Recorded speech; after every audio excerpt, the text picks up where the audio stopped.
Bonjour, bienvenue sur cette deuxième vidéo concernant ATP, Advanced Threat Protection.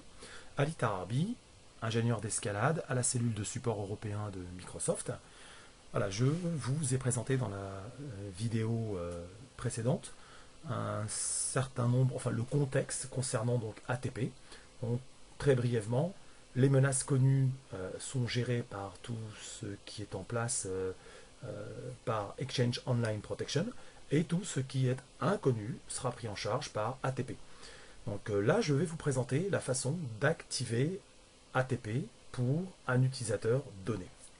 Voilà, donc préalablement, il faut qu'au niveau de votre tenante, vous ayez géré au niveau des abonnements l'ajout des licences ATP. Pour cela, il faut aller dans votre navigateur sur portal.microsoftonline.com. Vous y connectez avec votre compte d'administration. Sur le navigateur de gauche, vous allez dans Facturation et Abonnement. Dans Abonnement, vous pouvez donc ajouter des abonnements. Donc là, il suffira d'aller sélectionner le ou les abonnements qui vous intéressent, dont ATP qui devrait être listé. Une fois que vous avez souscrit à ATP, il faut en plus aller voir les utilisateurs pour pouvoir leur affecter des licences. Donc tant qu'un utilisateur et tant que l'entreprise n'a pas souscrit à ATP, si je prends par exemple l'utilisateur Amar, voilà, je vais voir les licences dont il dispose. Voilà à quoi ça ressemble. Je peux juste lui affecter les licences pour lesquelles j'ai souscrit. Je vous présente un autre tenante, où les choses sont faites au niveau de l'abonnement. Donc l'abonnement est effectué. Donc déjà, si je vais dans Facturation, Abonnement, je n'aurai pas que mes licences E2, E3, j'aurai aussi mes licences ATP, telles qu'elles vont se présenter à nous. Voilà, donc je verrai ça en actif. Exchange Online, Advanced Threat Protection. Voilà. Donc une fois que la licence est activée, il faut bien sûr aller voir les utilisateurs pour affecter les licences de façon à ce qu'ils puissent bénéficier des différents menus que je vous présenterai dans une vidéo prochaine. Donc si je sélectionne Amar par exemple, là, et que je vais dans licence, je peux cocher ou décocher l'activation d'une licence ATP pour cet utilisateur.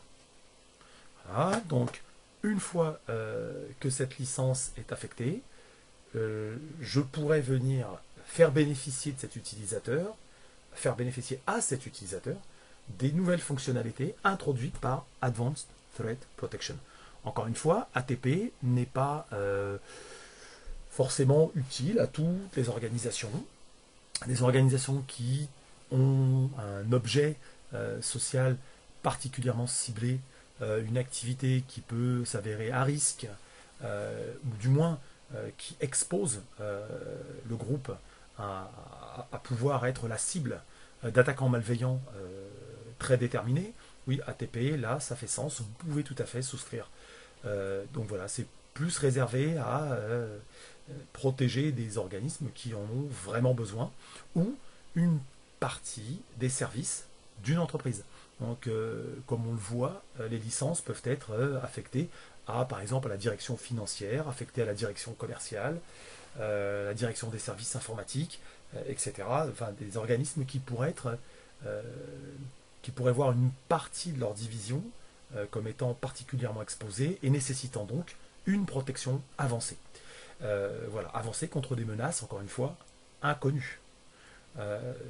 Voilà, donc je pense avoir fait le tour de cette seconde vidéo, en espérant qu'elle vous ait été utile, et dans une troisième vidéo, je vais vous présenter les différents menus disponibles au sein d'ATP. Il faut compter, juste pour finir, un temps de latence. À partir du moment où la licence a été, la souscription à la licence est effectuée, et le moment où vous pouvez voir cette licence apparaître et l'affecter aux utilisateurs, comptez quelques heures. Ça peut prendre 1 heure ou 2. Dans mon cas, ça a pris bien de bonnes heures avant que je puisse faire bénéficier à mes utilisateurs, voir apparaître pour mes utilisateurs du moins la licence appropriée. Voilà, en vous souhaitant une bonne journée. Au revoir.